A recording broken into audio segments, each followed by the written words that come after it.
6째 달에 천사 가브리엘이 하나님의 보내심을 받아 갈릴리 나사렛이란 동네에 가서 다윗의 자손 요셉이라 하는 사람과 약혼한 처녀에게 이르니 그 처녀의 이름은 마리아라. 그에게 들어가 이르되 은혜를 받은 자여 평안할지어다. 주께서 너와 함께 하시도다 하니 처녀가 그 말을 듣고 놀라 이런 인사가 어찌함인가 생각하매 천사가 이르되 마리아여 무서워하지 말라. 내가 하나님께 은혜를 입었느니라. 보라 내가 잉태하여 아들을 낳으리니 그 이름을 예수라 하라. 그가 큰 자가 되고 지극히 높으신 이의 아들이라 일컬어질 것이요 주 하나님께서 그 조상 다윗의 왕위를 그에게 주시리니 영원히 야곱의 집을 왕으로 다스리실 것이며 그 나라가 무궁하리라. 마리아가 천사에게 말하되 나는 남자를 알지 못하니 어찌 이 일이 있으리이까. 천사가 대답하여 이르되 성령이 내게 임하시고 지극히 높으신 이의 능력이 너를 덮으시리니 이러므로 나실 바 거룩한 이는 하나님의 아들이라 일컬어지리라. 보라 내 친족 엘리사벳도 늙어서 아들을 배었느니라. 본래 임신하지 못한다고 알려지니까 이미 6달이 되었나니 대저 하나님의 모든 말씀은 능하지 못하심이 없느니라. 마리아가 이르되 주의 여종이오니 말씀대로 내게 이루어지이다 하매 천사가 떠나가니라. 이때 마리아가 일어나 빨리 산골로 가서 유대 한 동네에 이르러 사가랴의 집에 들어가 엘리사벳에게 문안하니 엘리사벳이 마리아가 문안함을 들으매 아이가 복중에서 뛰노는지라. 엘리사벳이 성령의 충만함을 받아 큰 소리로 불러 이르되 여자 중에 내가 복이 있으며 내 태중의 아이도 복이 있도다. 내 주의 어머니가 내게 낳아오니 이 어찌된 일인가. 보라 내 문안하는 소리가 내 귀에 들릴 때에 아이가 내 복중에서 기쁨으로 뛰놀았도다. 주께서 하신 말씀이 반드시 이루어지리라고 믿은 그 여자에게 복이 있도다. 마리아가 이르되 내 영혼이 주를 찬양하며 내 마음이 하나님 내 구주를 기뻐하였음은 그의 여종의 비천함을 돌보셨음이라. 보라 이제 후로는 만세에 나를 복이 있다 일컬으리로다. 능하신 이가 큰 일을 내게 행하셨으니 그 이름이 거룩하시며 국률하심이 두려워하는 자에게 대대로 이르는도다. 그의 팔로 힘을 보이사 마음의 생각이 교만한 자들을 흩으셨고 권세 있는 자를 그 위에서 내리치셨으며 비천한 자를 높이셨고 줄이는 자를 좋은 것으로 배불리셨으며 부자는 빈손으로 보내셨도다. 그 종 이스라엘을 도우사 긍휼히 여기시고 기억하시되 우리 조상에게 말씀하신 것과 같이 아브라함과 그 자손에게 영원히 하시리로다 하니라. 마리아가 3달쯤 함께 있다가 집으로 돌아가니라.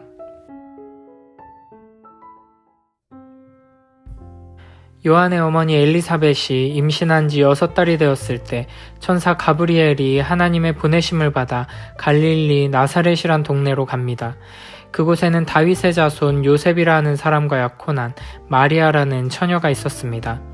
천사 가브리엘은 마리아에게 은혜를 받은 자여 평안할지어다. 주께서 너와 함께 하시도다 라고 말합니다. 이 말을 들은 마리아가 놀라며 무서워하자 천사는 무서워하지 말라 내가 하나님께 은혜를 입었느니라 라고 말하고 이어서 놀라운 소식을 전합니다. 보라 내가 잉태하여 아들을 낳으리니 그 이름을 예수라 하라. 그가 큰 자가 되고 지극히 높으신 이의 아들이라 일컬어질 것이요 주 하나님께서 그 조상 다윗의 왕위를 그에게 주시리니 영원히 야곱의 집을 왕으로 다스리실 것이며 그 나라가 무궁하리라. 당시 이스라엘에서는 보통 14살 정도가 되면 결혼을 했는데 먼저 정혼을 해서 법적으로 부부가 된 다음에 신랑과 신부가 각각 부모의 집에서 지내며 1년간 준비했습니다. 그동안 남자가 새로운 집을 짓고 준비를 마치면 드디어 혼인잔치가 열리고 함께 살게 되었습니다. 그런데 지금 마리아는 정혼하고 아직 남편과 동침하지 않은 상태였습니다. 그런 어린 소녀에게 천사가 찾아와 잉태하여 아들을 낳게 될 것이라고 말하고 있는 것입니다. 하나님께서는 천사를 통해 이 아이의 이름을 예수라고 지어주십니다. 이 아이가 법적인 남편인 요셉의 아들이 아니라 하나님의 아들이라는 것을 나타냅니다. 그래서 그는 지극히 높으신 이의 아들이라 일컬어질 것이라고 말합니다. 또한 그는 큰 자가 된다고 말합니다. 앞서 15절에서 세례 요한에 대해 표현할 때는 주 앞에서 큰 자라고 말했습니다. 세례 요한이 큰 사람인 이유는 세례 요한의 주님이 크신 분이기 때문입니다. 바로 그 주님, 세례 요한의 왕이시며 다윗의 왕위를 이어받아 영원한 나라를 통치할 왕, 크신 분이 바로 처녀 마리아의 몸에서 태어날 아기 예수라는 것입니다. 이 말을 들은 마리아의 반응은 나는 남자를 알지 못하니 어찌 이 일이 있으리이까 라는 질문이었습니다. 이에 천사는 성령이 내게 임하시고 지극히 높으신 이의 능력이 너를 덮으시리니 이러므로 나실 바 거룩한 이는 하나님의 아들이라 일컬어지리라 라고 말합니다. 성령 하나님께서 친히 임하셔서 하나님의 능력으로 이 모든 일을 이루신다는 것입니다. 많은 사람들이 예수 그리스도의 동정녀 탄생에 대해 의문을 제기합니다. 남자와 아무런 관계도 없었던 처녀의 몸에서 아기가 태어났다는 것을 믿기 힘들고 왜 꼭 그렇게 믿어야 하냐는 것입니다. 그러나 그리스도의 동정녀 탄생은 기독교의 핵심 교리입니다. 우리의 구원과 직결된 부분입니다. 그래서 사도신경에서도 동정녀 마리아에게 나시고 라고 고백하는 것입니다. 만약 아무리 훌륭하고 위대한 사람이라고 할지라도 우리와 똑같은 사람에 불과하다면 우리와 이 세상 문제의 본질인 죄의 문제를 해결할 수는 없을 것입니다. 반대로 아래서 태어나거나 하늘에서 뚝 떨어진 우리와 전혀 다른 방식으로 이 세상에 온 존재는 우리의 구원자가 될 수 없습니다. 사람의 불순종과 범죄로 인한 하나님의 진노와 저주는 사람에게 쏟아지기 때문입니다. 그러므로 이 문제를 해결하기 위해서는 사람이어야 합니다. 결국 하나님과 우리 사이를 다시 회복시키는 영원한 중보자가 되어 우리의 모든 죄와 비참의 문제를 해결할 수 있는 구원자는 참 사람이시며 참 하나님이셔야 하는 것입니다. 이렇게 우리를 위한 참된 구원자의 조건을 갖추신 탄생은 동정녀의 몸에서 성령으로 잉태되어 나시는 탄생 밖에는 없습니다. 그래서 우리에게는 동정녀 탄생이 믿음의 걸림돌이 되는 것이 아니라 오히려 믿음의 근거가 되는 것이며 찬양과 경배의 이유가 되는 것입니다. 그러나 어린 소녀 마리아에게 이 사건은 너무나도 위험하고 혹독한 일이었습니다. 정혼한 후에 남편이 아닌 다른 누군가와 관계를 맺고 임신한다는 것은 돌에 맞아 죽임당할 죄였습니다. 정혼하고 혼인잔치를 하기 전에 남편과 관계를 맺는 것조차도 심각한 죄로 여겨지는 시대였습니다. 이런 상황 속에서 혼란스러워하며 두려워하고 있는 마리아에게 천사는 엘리사벳의 소식을 전해줍니다. 보라, 내 친족 엘리사벳도 늙어서 아들을 배었느니라. 본래 임신하지 못한다고 알려진 이가 이미 6달이 되었나니 대저 하나님의 모든 말씀은 능하지 못하심이 없느니라. 하나님께서는 예수 그리스도를 위해 세례 요한을 예비해 두셨고 마리아를 위해 엘리사벳을 예비해 두신 것입니다. 인간의 능력이 한계를 드러내고 끝나버린 지점에서 하나님의 기적으로 이루어진 잉태와 인간의 노력이 시작되기도 전에 하나님의 기적으로 이루어진 잉태가 만나 하나님의 놀라운 기적을 바라보며 신뢰할 수 있도록 역사하는 것입니다. 이에 마리아는 주의 여종이오니 말씀대로 내게 이루어지이다 라고 고백합니다. 이는 성경에 등장하는 그 어떤 믿음의 고백보다도 아름답고 위대한 고백이라고 할 수 있습니다. 사가랴는 천사를 통해 주신 소식을 듣고 의심했고 요한이 태어날 때까지 말하지 못하게 되었습니다. 이런 사가랴의 모습은 아브라함과 사라의 의심과 같은 반응이었습니다. 그러나 놀랍게도 작은 소녀 마리아는 믿음으로 참된 순종의 고백을 하고 있는 것입니다. 천사는 마리아에게 찾아와 은혜를 받은 자여 라고 선포했습니다. 마리아에게 하나님의 특별한 은혜와 축복이 임했다는 것입니다. 그러면서 평안할지어다 라고 평안을 선포하고 하나님께서 너와 함께 하신다는 축복을 선언합니다. 하지만 마리아에게 임한 하나님의 은혜가 마리아에게 가져온 현실은 가족들과 이웃들에게 손가락질 당하며 돌에 맞아 죽을지도 모르는 위험한 상황. 당장의 위험을 넘겨도 평생을 가늠한 여인이라는 꼬리표를 달고 살아야 할지도 모르는 끔찍한 상황입니다. 이런 상황 속에서 천사는 하나님의 모든 말씀은 능하지 못하심이 없느니라 라고 말합니다. 우리는 하나님의 말씀이 능치 못함이 없다고 한다면 이 무한한 능력으로 우리의 어려운 문제를 해결해 주시고 고통과 슬픔을 없애 주시기를 간구합니다. 우리는 주의 말씀에 능력이 있습니다 라는 고백을 하면서 내 앞에 놓인 산을 이 말씀의 능력으로 헤쳐나가리라 다짐합니다.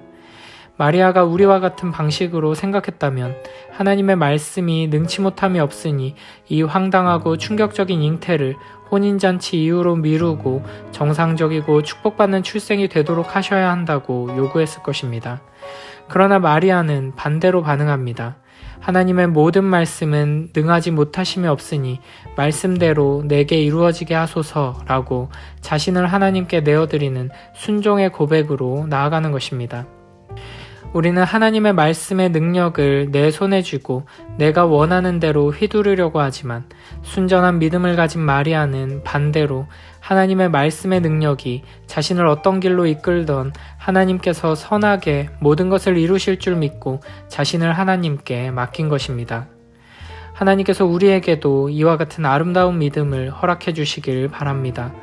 하나님은 전능하시니 내가 계획한 대로 내가 원하는 대로 이루소서라고 소리치는 믿음이 아니라 하나님은 전능하시니 하나님께서 원하시는 대로 나를 이끌어 가시도록 나를 내어드리는 믿음, 나를 통해 하나님의 뜻이 온전히 이루어지도록 겸손히 순종하겠다 다짐하는 믿음으로 나아가는 우리 모두가 되길 축복합니다. 하나님의 모든 말씀은 능하지 못하심이 없으므로 우리가 전혀 예상하지 못했던 길로 우리의 삶이 내몰려도 우리가 원하지 않았던 고통스럽고 힘든 현실로 이끌림을 받아도 그 말씀을 끝까지 붙들고 순종한다면 우리는 능히 인내하며 견뎌낼 수 있고 끝까지 충성하며 결국에는 하나님의 뜻이 이루어지는 것을 볼 수 있게 될 것입니다. 하늘에서 천사들이 하나님의 말씀에 순종하는 것처럼 나도 하나님의 말씀에 순종해 이 땅에서 하나님의 뜻을 온전히 이루는 삶을 살게 해달라고 기도하며 순종하며 나아가는 우리 모두가 되길 축복합니다. 마리아는 일어나 빨리 산골로 가서 사가랴의 집에서 엘리사벳을 만납니다. 그때 놀라운 일이 일어납니다. 아이가 엄마 뱃속에서 뛰는 것입니다. 이를 본 엘리사벳은 하나님의 말씀을 선포합니다. 41절에 보면 엘리사벳이 성령의 충만함을 받았다고 말합니다. 성령 하나님께서 엘리사벳에게 충만히 임하셔서 하나님의 말씀을 선포하게 하신 것입니다. 여자 중에 내가 복이 있으며 내 태중의 아이도 복이 있도다. 내 주의 어머니가 내게 낳아오니 이 어찌된 일인가. 보라, 내 문안하는 소리가 내 귀에 들릴 때 아이가 내 복중에서 기쁨으로 뛰놀았도다. 주께서 하신 말씀이 반드시 이루어지리라고 믿은 그 여자에게 복이 있도다. 하나님께서는 마리아에게 천사를 통해 하나님의 말씀을 주셨을 뿐 아니라 엘리사벳을 통해서도 위로와 함께 하나님의 말씀을 듣게 하시는 것입니다. 이에 마리아가 하나님께 찬송을 올려드립니다. 이 찬송은 누가복음의 핵심 주제들을 함축적으로 담아내고 있습니다. 마리아가 이르되 내 영혼이 주를 찬양하며 내 마음이 하나님 내 구주를 기뻐하였음은 그의 여종의 비천함을 돌보셨음이라. 보라, 이제 후로는 만세에 나를 복이 있다 일컬으리로다. 능하신 이가 큰 일을 내게 행하셨으니 그 이름이 거룩하시며 긍휼하심이 두려워하는 자에게 대대로 이르는도다.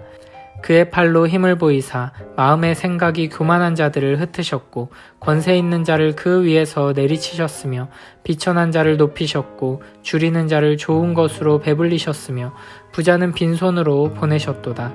그 종 이스라엘을 도우사 긍휼히 여기시고 기억하시되 우리 조상에게 말씀하신 것과 같이 아브라함과 그 자손에게 영원히 하시리로다 하니라. 마리아의 찬송은 사무엘상 2장에 나오는 한나의 노래와 밀접한 연관이 있습니다. 한나의 노래는 단순히 아이가 없던 여인에게 아이를 주신 하나님께 대한 찬양이 아닙니다. 그 노래 속에는 하나님의 왕권에 대한 내용이 담겨 있고 그리스도의 구원 역사에 대한 내용이 담겨 있습니다. 마찬가지로 마리아의 찬양도 단순한 개인의 고백이 아니라 하나님의 구원 역사에 대한 찬양입니다. 그런 점에서 여종의 비천함을 돌보셨다는 표현 속에서도 우리는 비천한 처지에 있던 이스라엘을 하나님께서 내버려두지 않으시고 그 언약을 잊지 않으시고 이 놀라운 구원 역사를 시작하셨다는 것에 대한 감사의 찬양을 볼 수 있어야 합니다. 51절부터 55절에서는 예수 그리스도를 통해 이 땅에 임하게 될 하나님 나라가 어떤 나라인지를 보여줍니다. 그리스도께서는 그의 팔로 힘을 보이사 마음의 생각이 교만한 자들을 흩으십니다. 그 나라는 교만한 자들이 아닌 겸손한 자들의 나라라는 것입니다. 또한 그 나라는 이 세상의 원리를 뒤집는 반전과 역전의 나라, 혁명의 나라입니다. 권세 있는 자를 내리치고 비천한 자를 높이십니다. 줄이는 자를 배불리시며 부자는 빈손으로 보내십니다. 예수 그리스도께서 오셔서 이 세상 나라를 뒤집어 하나님 나라를 세우신다는 것입니다. 이 세상 나라, 사탄의 왕국은 교만한 자의 나라라고 할 수 있습니다. 자기 자신이 왕이 되어 자기의 욕심을 따라 자기 뜻을 이루어가는 나라입니다. 그러나 예수 그리스도께서 가져오시는 하나님 나라는 이와 같은 세상의 원리가 뒤집어지는 나라입니다. 가난한 자가 복되고 애통하는 자가 복된 나라입니다. 이 세상은 내가 내 힘과 능력으로 내 뜻을 이루는 것이 복이라고 생각하지만 하나님 나라는 하나님의 말씀의 능력을 신뢰하고 믿으며 나의 계획과 뜻을 내려놓고 하나님의 뜻이 이루어지기를 소망하며 순종하는 자들의 나라입니다. 예수 그리스도를 통해 우리의 마음속에 우리의 삶과 가정과 공동체 안에 이와 같은 하나님 나라가 임하게 되길 축복합니다. 내가 왕이 되어 내가 통치하고 다스리는 내 계획대로 착착 이루며 내 이름을 높이는 나라가 아니라 예상치 못한 고통과 고난으로 이끌림 받더라도 하나님을 왕으로 섬기며 하나님의 인도하심을 따라 하나님의 영광을 높이며 살아가는 오직 예수 그리스도를 왕으로 섬기며 마리아와 같은 겸손한 순종으로 하나님의 뜻을 이루는 우리 모두가 되길 축복합니다.